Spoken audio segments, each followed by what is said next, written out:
What's going on, guys? It's Fantasy Stock Exchange here, bringing you the 12th installment of our ADP Battle series. We're actually going to be reverting back to our once a week, every Saturday type format.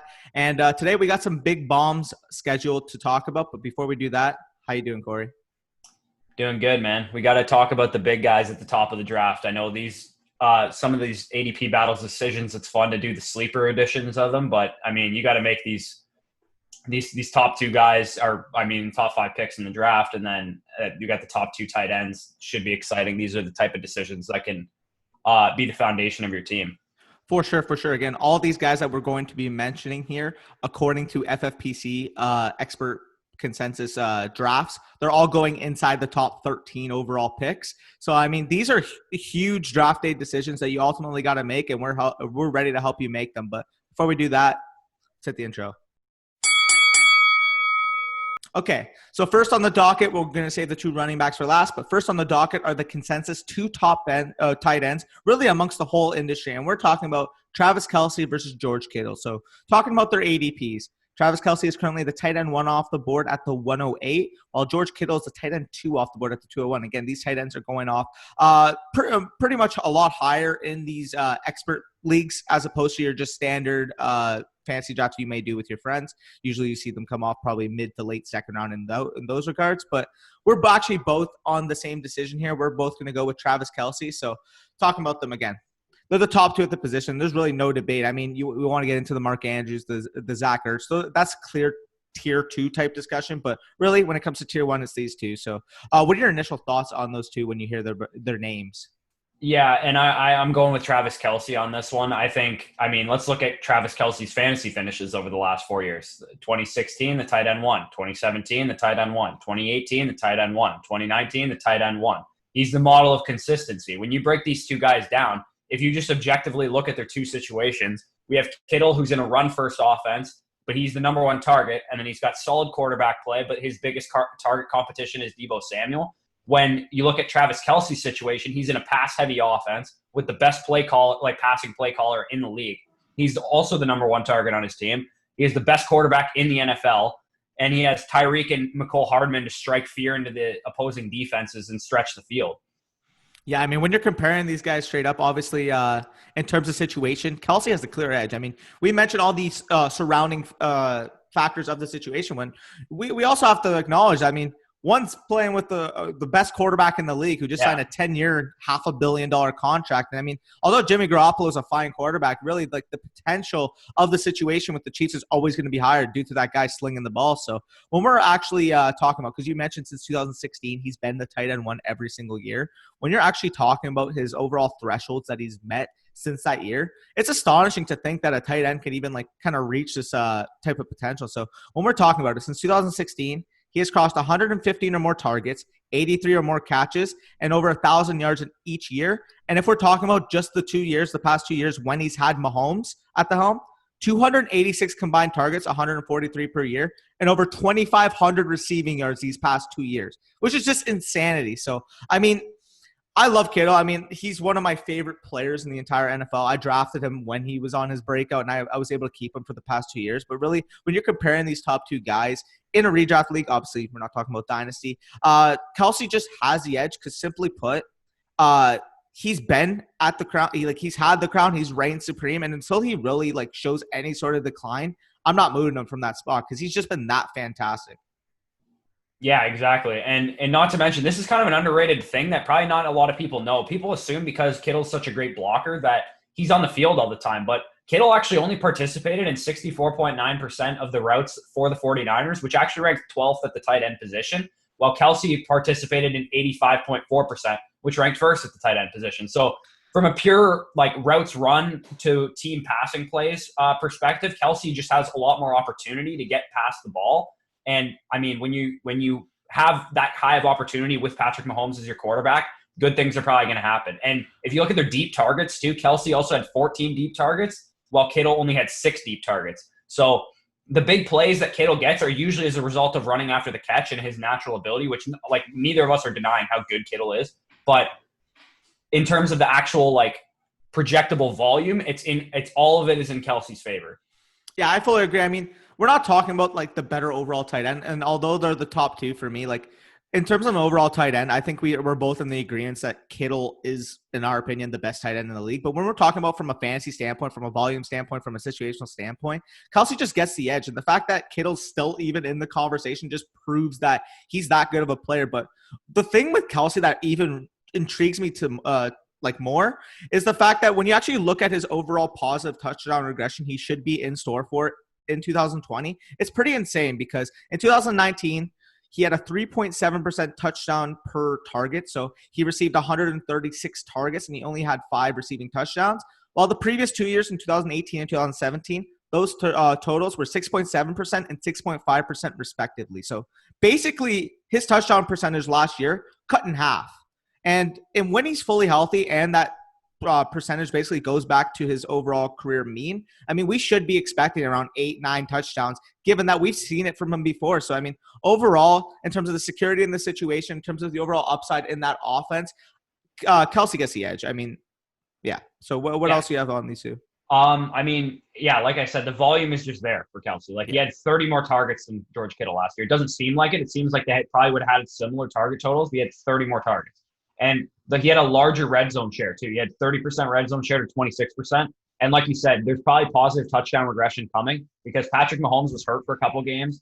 And he just had that, the typical like regression argument that Mahomes had last year coming off the 50 touchdown season. So, I mean, if I had to guess, I'd say Patrick Mahomes is a lock for 35 plus touchdowns, right? Oh, yeah, I fully agree. I mean, we saw a guy, again, he threw 50 touchdowns in 2018. That total actually decreased. I mean, obviously he missed a couple of games. That total decreased to 26 last year. And we're both under the agreement. I mean, we saw what they did in the fucking playoffs when both were healthy. When Mahomes is fully healthy and playing the 16, again, you mentioned, he's most likely a lock for 35 plus touchdown. He doesn't throw no-look passes to George or to freaking Kelce too, because he actually missed him on a touchdown pass on a no-look pass that he tried to throw. And yeah, so at the end of the day, if you need that tiebreaker, I mean, no look Mahomes versus Jimmy Garoppolo. We saw that matchup in the Super Bowl. And as Mahomes prevailed in the Super Bowl, Kelce's going to reign supreme here. So going into the second battle for our ADP Battle series, again, we're running 2 again each episode now. We're going to be looking at Ezekiel Elliott versus Alvin Kamara. So when we were comparing these two at ADP, they're actually going back-to-back right now. So Ezekiel Elliott is coming off as the RB3, the 103 overall, and Alvin Kamara is coming off as the RB4, the 104 overall. So we're both under the ingredients that Ezekiel Elliott is the preferred choice in this half PPR format. Again, ADP Battles isn't half PPR, but when you get into the full PPR discussion, it's a little bit more of a toss-up. But yeah, what are your initial thoughts on Ezekiel Elliott versus Alvin Kamara? Yeah, a couple Black Mondays ago, me and Nick did we talked about the safest players. We call them bust-proof players. And basically, Zeke Elliott was the guy I picked at running back. And, I mean, there's no player I feel more comfortable projecting for a 350-touch workload than Zeke Elliott, aside from probably Christian McCaffrey.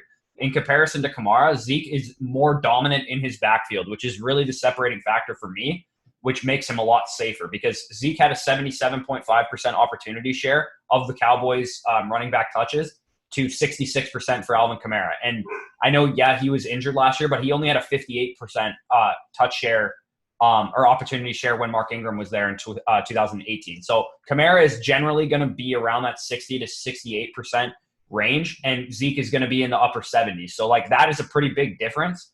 And this hasn't been an issue for Kamara's sake because he's been able to produce at elite level. But it does separate him from those top 3 backs, the Zeke, the Barkleys, and the McCaffreys, because those guys do have 75+% opportunity shares, and that's kind of the difference between them and Kamara, as they have like a better weekly floor because of that share that they have. Yeah, I mean, like when we're comparing the overall scoring settings, especially standard and half PPR has typically been the guys who have been on the field more often because they're more predictive in terms of overall game volume. While the PPR aspect does include guys who are more part-time roles like the Austin Eckler's. I'm not going to say Alvin Kamara is a part-time role, but I mean, those guys that are in the receiving game that do a lot of their damage in terms of getting those 80-plus receptions, which Alvin Kamara, 81 in 3 years in a row, has been able to do so. I mean, since we're talking half PPR here, comparing the overall volume is the biggest factor as Zeke holds a decided edge in volume, while Kamara, as I mentioned, is making his babies in the receiving game. So when you're talking about overall opportunities per game, carries plus targets, since 2016, it's actually been astonishing when you actually look at Zeke's overall averages per game. So in 2016, 22.6, 28 in 2017, which is just 28 opportunities a game is just absurd. I don't even know how Yeah, a running back gets that number. that's prime Adrian Peterson numbers. Literally. 24.9 in 2018. And then last year, in that quote unquote volume, like declining type year, he still averaged 23.25 opportunities per game. So when you're measuring that, half PPR points per game since 2016, he's been the RB2 in 2016, RB3 2017, RB5 in 2018, and then RB5 again in last year's season. So obviously, we're not going to count 2017 his overall rank because that was RB10, but he only played in 10 games in that suspension type year. So when you're looking at it, Zeke is as consistent as they come. He has produced less than 10 PPR points in a game 3 times in his 4 career years, which is insane. 56 games, only 3 of them he produced less than 10 PPR points. That's insane. So what's your next point on Zeke? Yeah, so you brought up his consistency over his career. He's had 6 of his 56 games. He's failed to record 20 touches 6 times in 56 career games. And in 4 of those games, he had 19 touches. So, I mean, really only 2 games that he had he didn't have like the touch workload that he is normally getting. And in those 2 games, he scored 3 touchdowns combined. So he literally has had the opportunity to produce a RB1 type week in every game that he's played in his entire career. So when you compare that to Alvin Kamara has failed to record 20 touches in 37 of 45 career games, which I'm not saying Alvin Kamara is a bad player. He's just not as high volume as Zeke is. It makes him more risky. That's all it does. He's still an elite player. I personally think he's a better running back than Zeke. But when you go with the volume, good things happen. It's just really easy to predict Zeke to get 20 touches every week because it's happened every game he's played his entire career pretty much. For sure. I mean, if we're just looking at the volume last year in terms of usage in the red zone, like obviously Kamara was banged up. I'm not really going to like look into his exact stats last year, but we're looking at Zeke specifically. 59 attempts inside the 20 with 11 rushing touchdowns. And the main thing that I really take out of it is he had 12 rushing attempts inside the 5 with 9 rushing touchdowns. That's just insane to me to actually look at. And while, as I mentioned, Kamara has also been a really good running back inside the red zone, we haven't really seen him across a full season really compete with Latavius Murray, because Latavius Murray last year had 24 red zone attempts with the 17th highest successful rush rate in the red zone, according to Sharp Football Stats. So, I mean, overall, when you're comparing that to Zeke's situation, Pollard had 2 total red zone attempts in 2019. I mean, Zeke has a clear stranglehold on that role in the offense, while Kamara, again, he's going to be efficient in that area, but Latavius Murray should really take a little bit of a dent out of that overall role for him. Yeah, and that's basically what I mentioned with the opportunity share, because Zeke, like, he ranked number 1 in red zone touches in the league last year. He had over 4 per game. So, and you don't expect that to go down this year. I would assume the Cowboys' offense is at least as good as it was last year, if not better. So you definitely assume that Zeke is going to be amongst the league leaders in rushing touchdowns this year, just because, I mean, they have 3 great receivers on the outside now. Like, obviously, once they get down into the red zone and onto the goal line, they know Zeke's running the ball, but it's still the opportunity is still going to be there for Zeke. And as you mentioned earlier, like, in a full PPR, this is really a toss-up, in my opinion. Like, I have no idea who I would pick at the 3 spot if I had the 3rd pick in a full PPR draft. It's really freaking close, to be honest. In half and standard, I'll side with Zeke because the floor is higher and it's just easier to predict his touchdown volume. I know Kamara's probably going to get a lot of touchdowns as well, but it's way more predictable for Zeke than it is for Kamara.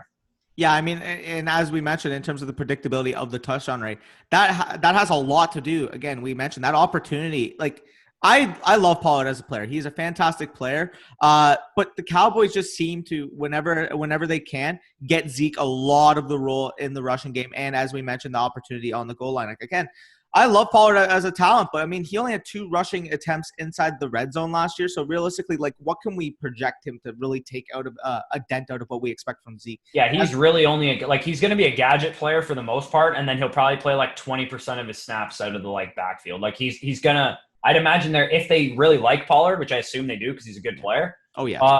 They're probably going to use him in like the slot if they can, or just find him a way to get the ball. Like, probably use him the way they used Tavon Austin a couple of years ago.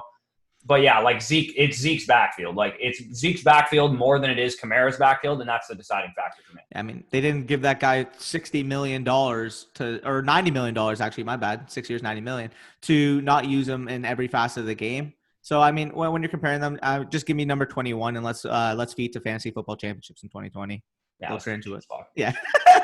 But yeah, we're both in the agreements. I mentioned Kelce, Elliot. If you haven't already, go like, comment, subscribe down below. I mean, this series, again, as I mentioned, is going to come out every Saturday. We're breaking it back into the one segment per week. But yeah, I hope you guys enjoyed. Leave the comments down below who you guys would prefer. And until then, I will see you next Saturday with this series. So peace out.